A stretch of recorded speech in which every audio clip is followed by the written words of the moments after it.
ವಿಶ್ವಗುರು ಶ್ರೀಲ ಪ್ರಭುಪಾದರಿಗೆ ಜಯವಾಗಲಿ. ಚಕ್ರಧರ ದಾಸ್ ಯೂಟ್ಯೂಬ್ ಚಾನೆಲ್ಗೆ ತಮಗೆ ಮರುಸ್ವಾಗತ. ಇವತ್ತು ನಾವು ಮಾಯೆ ಮತ್ತು ಕೃಷ್ಣನ ಬಗ್ಗೆ ತಿಳ್ಕೋಣ. ಮಾಯೆಯು ನಿನ್ನನ್ನು ಕೃಷ್ಣ ಪ್ರಜ್ಞೆಯಿಂದ ದೂರವಿಡಲು ಬಲವಂತವನ್ನು ಮಾಡುತ್ತಿರುತ್ತದೆ.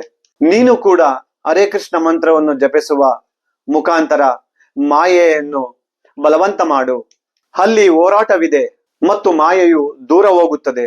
7ನೇ ಅಧ್ಯಾಯ ಭಗವದ್ಜ್ಞಾನ 14ನೇ ಶ್ಲೋಕ. ದೈವಿಯೇಷ ಗುಣಮಯಿ ಮಮ ಮಾಯಾ ದುರತ್ಯಯ ಮಾಮೇವಯೇ ಪ್ರಪದ್ಯಂತೆ ಮಾಯಾಮೇತಾಂ ತರಂತತೆ. ಅನುವಾದ: ಐಹಿಕ ಪ್ರಕೃತಿ ತ್ರಿಗುಣಗಳಿಂದ ಈ ನನ್ನ ದೈವಿ ಶಕ್ತಿಯನ್ನು ಮೀರುವುದು ಬಹಳ ಕಷ್ಟ.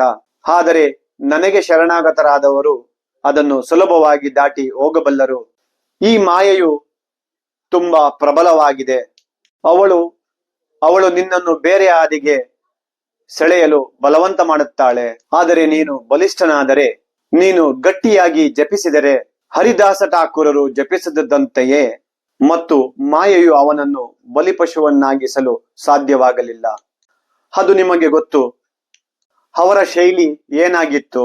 ಕೇವಲ ಹರೇ ಕೃಷ್ಣ ಕೃಷ್ಣ ಕೃಷ್ಣ ಹರೇ ಹರಿ, ಹರೇ ರಾಮ ರಾಮ ರಾಮ ಹರೇ ಹರಿ ಎಂದು ಜಪಿಸುವುದು.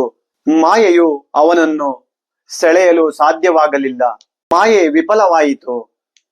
ಮಾಯೆಯೇ ಅವನ ಶಿಷ್ಯಲಾದಳು. ಅವನು ಮಾಯೆಯ ಶಿಷ್ಯನಾಗಲಿಲ್ಲ. ಇದು ಹಗ್ಗ ಜಗ್ಗಾಟ. ಆದ್ದರಿಂದ ಮಾಯೆಗೆ ಹೆದರಬೇಡ. ಕೇವಲ ಜಪವನ್ನು ಹೆಚ್ಚಿಸು ಮತ್ತು ನೀನು ವಿಜಯವಾಗುವೆ. ಶ್ರೀಮದ್ ಭಾಗವತದಲ್ಲಿ ಹೀಗೆ ಹೇಳಿದೆ. 6ನೇ ಸ್ಕಂದ 17ನೇ ಅಧ್ಯಾಯ 28ನೇ ಶ್ಲೋಕ. ಸರ್ವೇ ನಾರಾಯಣಾಪರ ಸರ್ವೇ ನ ಕುತಶ್ಚನ ಬಿಭ್ಯತೆ ಸ್ವರ್ಗ ಪವರ್ಗ ನರಪೇಕ್ಷವಃ ಅಪಿತುಲ್ಯರ್ಥದರ್ಶಿನಃ. ಮಾತ್ರ ತೊಡಗಿರುವ ಭಕ್ತರು ಯಾವುದೇ ಜೀವನದ ಸ್ಥಿತಿಗೆ ಎಂದಿಗೂ ಹೆದರುವುದಿಲ್ಲ. ಅವರಿಗೆ ಸ್ವರ್ಗೀಯ ಗ್ರಹಗಳು, ಮುಕ್ತಿ ಮತ್ತು ನರಕೀಯ ಗ್ರಹಗಳು ಒಂದೇ ಆಗಿರುತ್ತದೆ. ಏಕೆಂದರೆ ಅಂತಹ ಭಕ್ತರು ಭಗವಂತನ ಸೇವೆಯಲ್ಲಿ ಮಾತ್ರ ಆಸಕ್ತರಾಗಿರುತ್ತಾರೆ. ನೀನು ಮಾಯೆಗೆ ಹೆದರುವುದಿಲ್ಲ, ಏಕೆಂದರೆ ಕೃಷ್ಣನು ಅಲ್ಲಿರುತ್ತಾನೆ.